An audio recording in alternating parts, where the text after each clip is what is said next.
can't wait. What's up, guys? This is Ryan here from Neuroculture. We are here at Shore Leave 43, which is located in Hunt Valley, Maryland, here in the year 2023. Hashtag those are the facts. We're here with best-selling writer David. Is it Mammina? Am I saying that right? You said it perfect. Wow. Mammina. Mammina. See, first time when I get things right. This is why they pay me the non-existent big bucks around this studio. So, David, is this your first time to Shore Leave, or have you been here before, and are you enjoying the con thus far? Oh, well, first of all, this is my first time here, and I am really enjoying it. Yesterday, Friday, sort of a slow day. Today, things picked up big. I was very surprised. I'm selling dark fantasy books at a convention where it's typically sci-fi, Star Trek. I wasn't sure if I was going to have anybody coming over, but so far it's been a blast. I met so many wonderful people, readers, writers, and people who just love to read fantasy and talk about this great genre of ours. I'm having a beautiful day. Basically, that's what I'm trying to say. All good, man, all good. So what would you say are some of your favorite writers? Who are some of your favorites that stand out to you, whether they be indie or non-indie? What do you think? Sure. Well, first of all, I have to thank Tolkien. Tolkien is the father of all this. Oh, yes. You can never talk about favorite authors without mentioning him first. When I was a kid, I knew about him, but only when I got older did I realize the impact he had on me and on fantasy all around. Also, I do like, it's hard to say his name, Andrew Sapkowski. I can't even pronounce his name. He writes the Witcher books. Oh, the Witcher, Yeah. In the series, Henry Cavill is the man. Superman? And Superman. Yeah. He was, still is. Series, not as great as the books. If you've read the books, you know what I'm talking about. The game as well. And C.S. Lewis. C.S. Lewis and Tolkien were friends.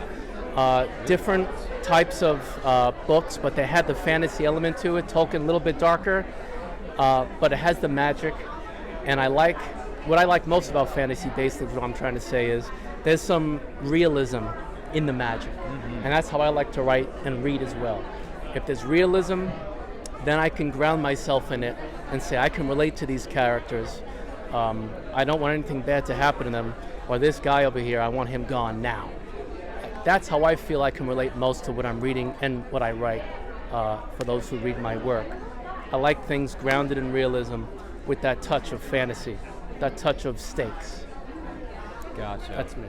Gotcha. So outside of the fantasy or adventure genre, outside of that, just real curious though, what is a movie you can watch over and over again, no matter how many times you've seen it, that is outside the fantasy adventure genre? Indiana Jones, Raiders of the Lost Ark. When I start watching that movie, I get goosebumps every single time. And I know what's coming. And actually, I shared it. She's gone. I shared it with my girlfriend. And she had never really seen the Indiana Jones movie. I know. I Blasphemy! said, yes! I said, this must end now. And we watched the trilogy. And it was just great to relive it again. And also, I do teach history. So watching the Indiana Jones movies again as an adult, it was so fun. It was so rewarding because it has a bigger impact on you, you know. And Harrison Ford, I mean, so amazing. Killing it. 80 years old and he's still working. Yeah, that's crazy. At his age, you know, he's shooting like a couple movies a year. He's got some shows going on right now on Apple TV Plus called Shrinking. He's got all kinds of stuff. Dude, that's really amazing. So, do I sense a potential future Indiana Jones cosplay for you? You know what? Maybe. My brother is a big Indiana Jones cosplayer.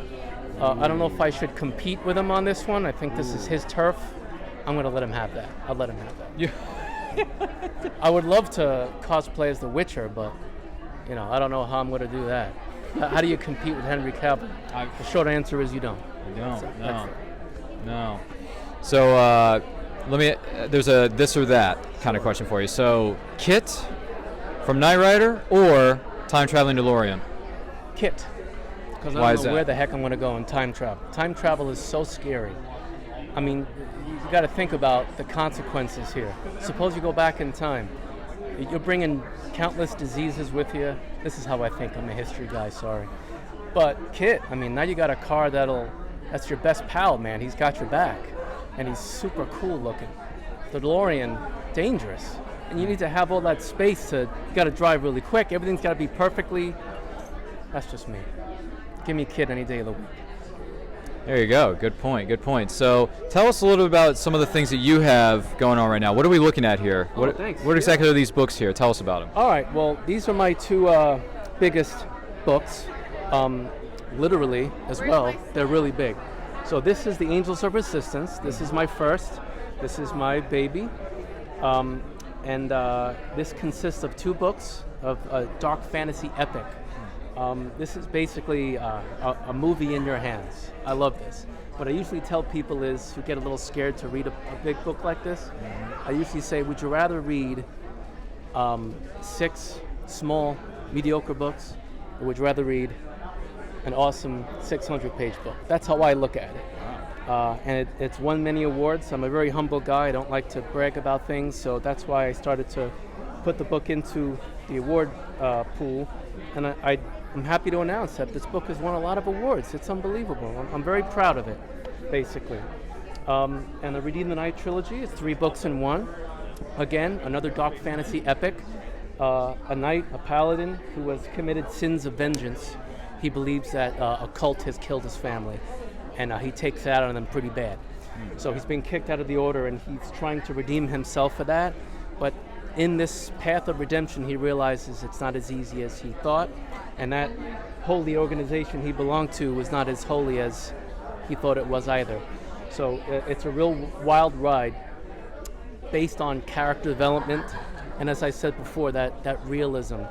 I promise any book you read here, you will feel that everything matters. It's not just battles for battle's sake, and there's always stakes.